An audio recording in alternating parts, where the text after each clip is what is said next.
Ang gabi ay tahimik, ngunit may kung anong bumabalot na kilabot sa hangin. Sa isang liblib na baryo sa Visayas, may isang nilalang na kinatatakutan ng lahat. Isang aswang na matagal nang nananahan sa kadiliman.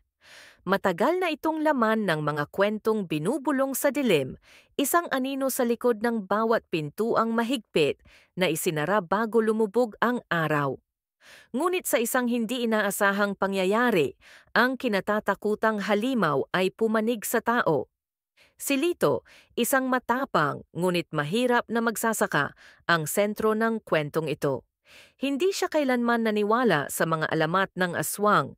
Para sa kanya, ang mga kwentong iyon ay panakot lang sa mga bata, isang bagay na ginagamit ng matatanda upang mapanatili ang kaayusan sa baryo. Ngunit nagbago ang lahat isang gabi nang matagpuan niyang duguan at nanghihina ang kanyang anak na si Isay sa harap ng kanilang bahay. May malalalim na sugat ito, animoy kagat ng isang mabangis na hayop. Hindi niya alam kung paano ito nangyari, ngunit may isang matandang babae na lumapit sa kanya at bumulong ng isang babala. Lito, dumating na sila, ang mga aswang na matagal nating kinakatakutan, at hindi lang sila naghahanap ng pagkain, naghahanap sila ng laman. Hindi alam ni Lito kung maniniwala siya. Pero nang sumunod na gabi, muli niyang narinig ang kakaibang kaluskos sa bubong ng kanilang bahay. Hindi ito gawa ng hangin ni ng kahit anong hayop na karaniwan sa baryo. Nang siya'y sumilip, nakita niya ang isang pares ng pulang mata na lumuluwa sa dilim, nagmamasid, nag-aabang. Dali-dali siyang kumuha ng itak, handang ipagtanggol ang kanyang pamilya, ngunit bago pa siya makagalaw, may isang figura ang humarang sa kanya. Siya si Aling Rosa, ang matandang ermitanyang kinatatakutan ng buong baryo. Matagal na siyang kinikilalang isang aswang, isang halimaw na pinandidirihan at iniwasan. Ngunit sa halip na umatake, sinabi niya kay Lito ang isang bagay na hindi niya inaasahang maririnig. "Hindi ako ang kalaban mo," mahina, ngunit mariing sabi ng matanda. "Ako ang tanging may kakayahang ipagtanggol kayo laban sa kanila." Nanginginig si Lito sa takot at pagdududa. Paano niya paniniwalaan ang isang aswang? Paano siya magtitiwala sa nilalang na itinuro ng baryo bilang salot sa kanilang buhay? Ngunit nang muling dumating ang mga umaaligid na anino sa kanilang tahanan, isang bagay ang kanyang napagtanto, mas malala ang panganib na paparating. At kung hindi siya makikinig kay Aling Rosa, maaaring mawala sa kanya ang pinakamahalagang tao sa kanyang buhay. Ngunit sino nga ba ang tunay na kalaban? Totoo kayang si Aling Rosa ay isang aswang na may mabuting puso o isa lamang siyang tusong nilalang na may mas malalim na layunin? At ano nga ba ang ibig niyang sabihin na mas marami pang paparating? Hindi alam ni Lito kung alin ang mas dapat niyang katakutan, ang halimaw sa dilim o ang katotohanang hindi na niya kayang iwasan. Nanginginig pa rin si Lito habang nakatitig kay Aling Rosa. Ang matandang matagal nang kinatatakutan ng buong baryo ay nakatayo sa harapan niya, nagsasabing siya lamang ang makakatulong. Sa likod ng kanyang isipan, bumalik ang mga kwento noong bata pa siya, mga bulong ng matatanda na huwag lalapit kay Aling Rosa, na may mga gabi raw na may naririnig silang kakaibang huni mula sa kanyang kubo sa gilid ng kagubatan. Pero ngayon, sa harap ng panganib na hindi niya lubusang nauunawaan, hindi niya alam kung dapat siyang makinig o tumakbo palayo. "Bakit mo ako tinutulungan?" tanong ni Lito. Pinipilit itago ang takot sa kanyang boses. Tumingin si Aling Rosa sa kanya, ang mga matang puno ng lihim at lungkot. "Dahil hindi lahat ng aswang ay masama," sagot niya sa mababang tinig, "at hindi lahat ng tao ay inosente." Bago pa makasagot si Lito, biglang lumakas ang ihip ng hangin. Napatingin siya sa paligid, ramdam ang malamig na kilabot na gumapang sa kanyang balat. Alam niyang may nagmamasid, hindi na ito imahinasyon lamang. May isang presensya sa paligid, isang bagay na hindi niya nakikita, ngunit ramdam niya sa bawat hibla ng kanyang katawan. "May oras ka pa," bulong ni Aling Rosa. "Pero hindi na magtatagal. Kailangan mong pumili." Sa puntong iyon sumigaw si Isay mula sa loob ng bahay. Agad siyang tumakbo papasok at nakita niyang nakadapa sa sahig ang kanyang anak, nanginginig, parang giniginaw kahit hindi naman malamig. Ang kanyang balat ay namumutla at may maliliit na galos sa kanyang mga braso na parang mula sa matatalim na kuko. Hindi ko alam kung anong nangyayari sa kanya, sigaw ni Marta, ang asawa ni Lito, habang niyugyug ang anak nila. Bigla na lang siyang bumagsak. Hindi alam ni Lito kung anong dapat gawin. Hindi ito sakit na pwedeng ipagamot sa doktor. Isang bagay na hindi niya kayang ipaliwanag ang bumabalot kay Isay. At alam niyang may kinalaman ito sa mga aswang. Hindi ito simpleng sugat, mahinang sabi ni Aling Rosa mula sa pinto. May nagtatangkang kunin ang anak mo, nag-init ang dugo ni Lito sa narinig. Sino? Sigaw niya, hindi na alintana kung gaano siya kalakas. Ngunit bago pa makasagot si Aling Rosa, may malakas na kalabog mula sa labas. Parang may bumagsak na mabigat sa bubong nila. Kasabay nito, narinig nila ang isang malalim, nakakapangilabot na huni. Hindi ito tunog ng tao, hindi rin ng hayop. Nagkatinginan sila ni Marta, parehong may takot sa mga mata. Hindi pa tapos ang gabi. At ngayon, alam ni Lito, ang kinatatakutan nilang aswang ay hindi na lang basta kwento. Napakapit si Marta sa braso ni Lito, ramdam niya ang panginginig nito. Sa labas, narinig nila ang langit-ngit ng kahoy na parang may mabigat na nilalang na gumagapang sa bubong. Ang huni ay muli nilang narinig. Isang tunog na hindi pangkaraniwan, parang pinaghalong ungol ng hayop at bulong ng isang bagay na hindi dapat umiiral sa mundo ng tao. Hawak ang itak, dahan-dahang lumapit si Lito sa pinto. Hindi siya sigurado kung mas ligtas ba sila sa loob o mas mainam na harapin na agad ang kung anuman ang nasa labas. Mula sa kanyang likuran, nagsalita si Aling Rosa. Ang tinig niya ay kalmado, ngunit puno ng babala. Kapag lumabas ka, hindi ka na makakabalik ng pareho. Napalunok si Lito. Hindi niya alam kung anong ibig sabihin ng matanda, pero bago pa siya makagalaw, biglang umiyak si Isay. Hindi ordinaryong iyak, kundi isang sigaw ng sakit at takot. Agad siyang bumalik sa anak at nakita niyang ang mga mata nito ay nanlilisik. Halos maputi na ang mga mata, parang may bagay na pilit sumasakop sa kanyang diwa. Hawak na nila siya, bulong ni Aling Rosa. Hindi nila pwedeng kunin ang anak ko, galit na sigaw ni Lito. Ngunit ang mas nakakatakot ay ang ekspresyon sa mukha ni Marta. Hindi lang takot ang nakikita niya rito, may pagkakilala, parang alam nito kung ano talaga ang nangyayari. Lito, mahinang sabi ni Marta, may isang bagay akong hindi pa nasasabi sa'yo. Napatigil si Lito.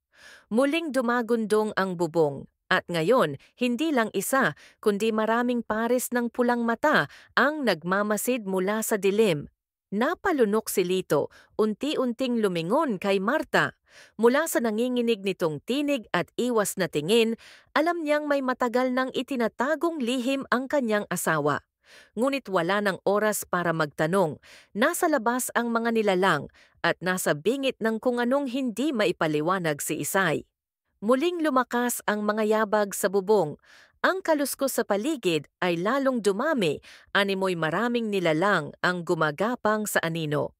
Narinig niya ang mahihinang buntong hininga, mga anino sa dilim na humuhuni ng mga salitang hindi niya maunawaan. Hindi na lang ito basta simpleng pananakot. Marta, anong ibig mong sabihin? Nanginginig na tanong niya.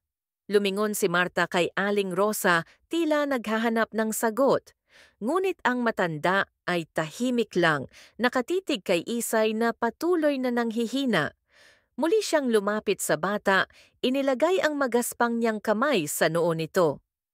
Hindi nila siya kukunin kung isa siya sa kanila, malamig na sabi ni Aling Rosa. Nanlaki ang mata ni Lito. Anong ibig mong sabihin? Napapikit si Marta, lumuluhana. Lito, hindi mo alam ang lahat. Ngunit bago pa ito makapagpaliwanag, isang malakas na hampas ang nagpabagsak sa kanilang dingding. Napaatras silang lahat nang makita nilang isang malaking kamay, matalim ang kuko, ang sumungkit sa loob. Kasabay nito, isang matinis na huni ang pumuno sa hangin, hindi tunog ng tao, hindi tunog ng hayop, kundi isang bagay na nagmula sa isang mundo na hindi dapat sa kanila. Napaatras si Lito, mahigpit na hinawakan ng itak. Sa labas ng bahay, nagsimulang lumitaw ang mga nilalang, hindi isa, hindi dalawa, kundi marami. At ngayon, nakatayo na sila sa harap mismo ng kanilang pintuan, handang kunin kung anuman ang matagal nang dapat sa kanila. Nakanganga si Lito habang pinapanood ang mga nilalang sa harap ng kanilang bahay. Ang kanilang mga mata ay kumikislap sa dilim, hindi kumukurap, parang nagmamasid at nag-aabang. Ang kanilang mga katawan ay mahahaba, payat, ngunit matitigas ang anyo, at ang kanilang balat ay parang natutuyong kahoy na may malalalim na bitak. Hindi na ito kathang-isip, hindi na ito simpleng alamat. Totoo sila at andito sila ngayon, hindi para manakot, kundi para kunin ang kanila. Nagtagpo ang tingin nila ni Aling Rosa. Hindi mo sila kayang labanan ng mag-isa, bulong ng matanda. Pero may isang paraan. Hindi ako makikipagkasundo sa kanila, galit na sagot ni Lito. Hindi mo ako naiintindihan, sagot ni Aling Rosa. Kung gusto mong iligtas ang anak mo, kailangan mong malaman ang totoo. Muli siyang napatingin kay Marta na ngayon ay humahagulgol na, nanginginig ang katawan. Marta, ano bang hindi ko alam? Sa wakas parang nawalan ito ng lakas. Hinang-hina siyang bumagsak sa sahig at sa pagitan ng kanyang luha, sa kanya inamin ang matagal na niyang itinatago. Lito, may dugong aswang si Isay. Tumigil ang mundo ni Lito. Hindi niya agad naintindihan ang kanyang narinig. Ano? Hindi ko sinabi sa'yo dahil natakot ako, dahil alam kong kaiinisan mo ako, umiiyak na paliwanag ni Marta. Ang pamilya ko, may lahi sila. Hindi ko rin ginusto, Lito. Pero sa tuwing may bagong silang sa pamilya namin, may pagkakataong lumitaw ang sumpa. At kay Isay, dumating na ang oras niya.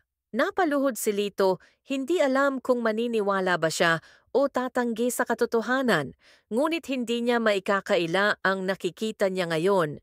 Isay, ang anak nilang pinakamamahal, ay unti-unting binabawi ng mga nilalang sa dilim. Kung hindi natin siya ipagtatanggol, dagdag ni Aling Rosa, isasama nila siya at hindi na siya kailanman magiging tao. Sa labas, nagsimulang gumalaw ang mga nilalang, unti-unting lumalapit, handang pumasok. Ngunit bago pa man makalapit ang mga ito, may isang anino ang humarang sa kanila. Isang mas matangkad, mas nakakatakot na figura, hindi tulad ng iba. Mas matanda, mas makapangyarihan, at nang bumuka ang kanyang bibig, isang malamig na tinig ang lumabas. Hindi namin siya kukunin, sabi nito. Pero kung hindi niyo siya ibibigay, pipiliting lumabas ang tunay niyang anyo. At sa sandaling iyon, muling napasigaw si Isay, mas malakas, mas masakit. Habang ang kanyang katawan ay nanginginig, unti-unti nang nagbabago at wala nang kahit sino sa kanila ang handa sa maaaring mangyari. Napaatras si Lito habang pinapanood si Isay. Ang kanyang anak ay nanginginig, pawis na pawis, at ang kanyang balat ay unti-unting nagbabago. Parang may anino sa ilalim nito na pilit sumusulpot. Ang kanyang mga kuko ay humahaba, ang kanyang mga mata ay nag-iiba, nagiging matingkad at kumikislap sa dilim. Huwag! Sigaw ni Marta, yakap-yakap ang anak nila. Lalabanan niya ito, hindi siya isa sa inyo. Ngunit ang mataas na nilalang sa harap ng kanilang bahay ay tumingin lang sa kanila, waring naaaliw sa kanilang takot. Hindi ito tungkol sa kung anong gusto ninyo, ang dugo niya ang nagpasya. Nagtaas ng itak si Lito, handang ipaglaban ang kanyang pamilya, pero bago pa siya makagalaw, hinawakan siya ni Aling Rosa. Kapag lumaban ka nang wala sa lugar, lalo mo lang silang bibigyan ng dahilan para kunin siya, babala ng matanda. Anong gagawin ko? Paano ko ililigtas ang anak ko?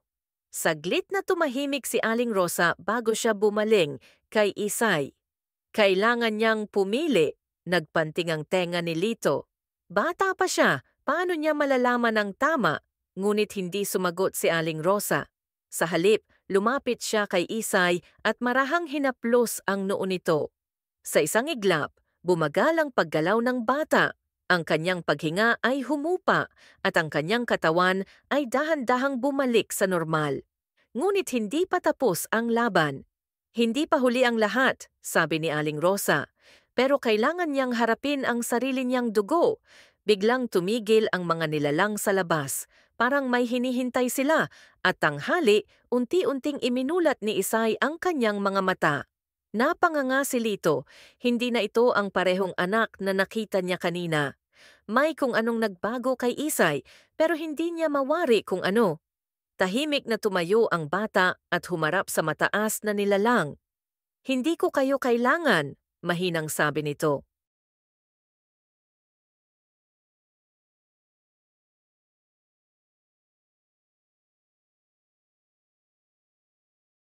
Nag-alangan ang nilalang. Bahagi ka namin. Hindi, sagot ni Isay. Mas matatag na ngayon at hindi ko hahayaang kunin niyo ako. Kasabay nito, isang malakas na ihip ng hangin ang bumalot sa kanila. Ang mga nilalang sa dilim ay napaatras, waring hindi makalapit. Nagtagpo ang tingin ni Isay at ng mataas na nilalang. Ilang saglit ng katahimikan at pagkatapos, isang ngiti ang lumitaw sa labi ng nilalang. Hindi ito ngiti ng kasiyahan, ito ay isang babala. Hindi pa tapos ang lahat, bulong nito bago tuluyang naglaho sa dilim kasama ang iba pa. At sa gabing iyon, kahit ligtas na sila, alam ni Lito na may isang bagay silang hindi kayang takasan. Ang dugo ni Isay ay aswang at balang araw, maaring bumalik ang madilim na anino na pilit nilang tinatakasan. Tahimik ang buong paligid matapos mawala ang mga nilalang. Tanging mahihinang huni ng mga kuliglig ang naiwan, parang muling bumalik ang mundo sa normal. Pero para kay Lito, Marta at Isay, alam nilang hindi na magiging katulad ng dati ang kanilang buhay. Dahan-dahang lumapit si Lito sa kanyang anak, pilit hinahanap ang mga sagot sa mukha nito. Isay ay nakatayo pa rin, tahimik, ngunit hindi na nanginginig. Para bang may isang bahaging gising na sa kanya, isang bahagi na hindi nila lubusang nauunawaan. Anak, mahina niyang tawag. Tumingin si Isay sa kanya. Ang kanyang mga mata ay normal na ulit, ngunit may kung anong lalim sa mga ito na hindi niya nakita noon. Pagod po ako, Itay, mahinang sagot nito bago tuluyang napayakap sa kanya. Mahigpit siyang niyakap ni Lito, pakiramdam niya'y parang isang himala ang nangyari. Hindi niya alam kung paano o bakit, pero alam niyang nanalo sila ngayong gabi. Si Marta naman ay lumapit kay Aling Rosa, may lungkot sa kanyang mukha. Tapos na ba ito? Tanong niya. Umaasang maririnig ang sagot na gusto niya, pero umiling lang ang matanda. Walang ganap na katapusan ang sumpa ng dugo, mahinang sagot nito. Pero ngayon siya na ang may kontrol sa sarili niya. Hanggat matibay ang puso niya, hindi siya magiging isa sa kanila. Napalunok si Marta, pero tinanggap niya ang sagot. Wala silang ibang magagawa kundi magpatuloy. Nilingon ni Lito ang paligid, ang bakas ng bangungot na dumaan sa kanilang bahay. Ang sirang dingding, ang malamig na hangin na tila may naiwan pang anino ng kagabi. Hindi niya alam kung kailan sila muling babalik o kung babalik pa nga ba sila. Pero isang bagay ang sigurado niya, hindi na niya hahayaang kunin nila ang anak niya. Kinabukasan, sumikat ang araw na parang walang nangyari. Ang baryo ay tahimik, walang nakakaalam sa pinagdaanan nila. Pero sa loob ng bahay ni Lito, isang bagong katotohanan ang kanilang niyayakap. Habang nilalaro ni Isay ang kanyang kahoy na laruan sa labas, pinanood siya ni Lito mula sa malayo. Sa bawat kilos ng bata, may hinahanap siyang pagbabago, isang palatandaan na maaaring bumalik ang sumpa. Biglang tumingala si Isay at tumingin sa kanya. Isang inosenteng ngiti ang lumitaw sa mukha nito. Pero sa isang iglap, nakita ni Lito ang bahagyang pagningning ng kanyang mga mata. Isang mabilis na anino ng kanyang dugong pinagmulan. Ngunit bago pa niya ito masyadong pag-isipan, lumapit si Isay at niyakap siya ng mahigpit. Mahal kita, Itay, bulong ng bata. Niyakap siya ni Lito ng mahigpit, pilit binabaliwala ang kaba sa kanyang dibdib. Alam niyang maaring bumalik ang dilim. Pero ngayon, sapat na sa kanya ang katotohanang nasa tabi pa rin niya ang kanyang anak at gagawin niya ang lahat para manatili ito sa kanya.